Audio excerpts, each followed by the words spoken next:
الفيديو ده لخّص الإعلام المصري المحايد في دقيقتين بس، اتفرّج معايا.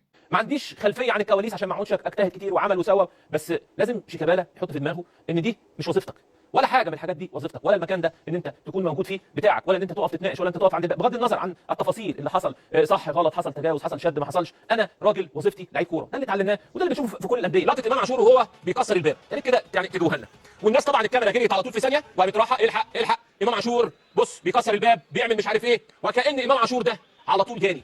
هو يا جماعه هو في ايه؟ يعني حتى من عرف الانسانيات، من عرف الانسانيات، انا طلعت يا عم جبت بنتي، يا بنتي دي يعني هتفجر الملعب، انا طلعت بنتي يا عم افتح لي الباب وكلمني عادي، ما فيش قصه. يعني كل مره في احتفال نقف على لقطه ونعمل منها قد كده ويبقى دايما المتهم هو اللاعب. لا، اللاعب هنا مش متهم، اللاعب هنا بريء. حتى الراجل لو دخل ببنته ومش عايزين حضراتكم يطلع يستلم وبنته في ايديه، يدي بنته لاحد ويطلع يستلم عادي زي اي حاجه في الدنيا، زي اي مكان في العالم عادي. في امور انسانيه يا جماعه. بصراحه انا المره دي متعاطف تماما تماما تماما مع امام عاشور.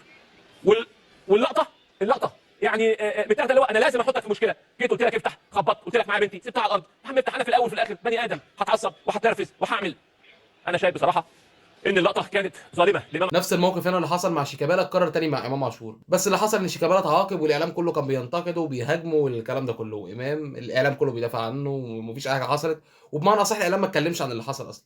لأ وبعد كل ده رجعوا يقولوا لك إن إحنا عايشين في نظرية المؤامرة، وبس كده، سلام.